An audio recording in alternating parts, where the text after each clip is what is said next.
ठाणे मीरा भाईंदरमधील अनधिकृत पब आणि बारवर बुलडोझर फिरवण्याचे आदेश दिले गेलेत। मुख्यमंत्री एकनाथ शिंदे, मनपा आयुक्त, पोलीस आयुक्तांना तसे निर्देश दिले गेलेले आहेत। शहराला अंमली पदार्थ मुक्त करण्यासाठी हा कडक कारवाई करण्याचा आदेश दिला गेलेला आहे। मुख्यमंत्र्यांनी या संदर्भात कडक पावलं उचललेली आहेत। अनधिकृत पब बार असतील तर थेट बुलडोझर फिरवा असे आदेश दिले गेलेत। एकनाथ शिंदे यांनी मनपा आयुक्त आणि पोलीस आयुक्तांना तसे निर्देश दिले। प्रतिनिधी पंकज दळवींकडून अपडेट्स घेणार आहोत। पंकज, काय नेमकं मुख्यमंत्र्यांनी या संदर्भात म्हटलंय? तशी नोटीस वगैरे बार मालकांना दिली जाणार आहे की थेट बुलडोझर फिरवण्याचे आदेश आहेत?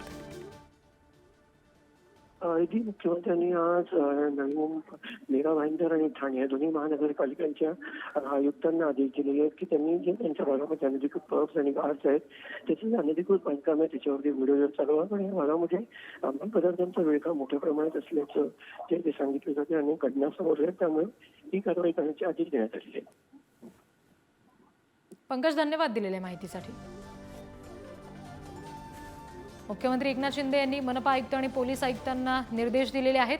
ठाणे मीरा भाईंदरमधील जे अनधिकृत पब आहेत, बार आहेत, त्याच्यावर हातोडा आता फिरवला जाणार आहे। थेट बुलडोझर फिरवा असे आदेश दिले गेलेले आहेत।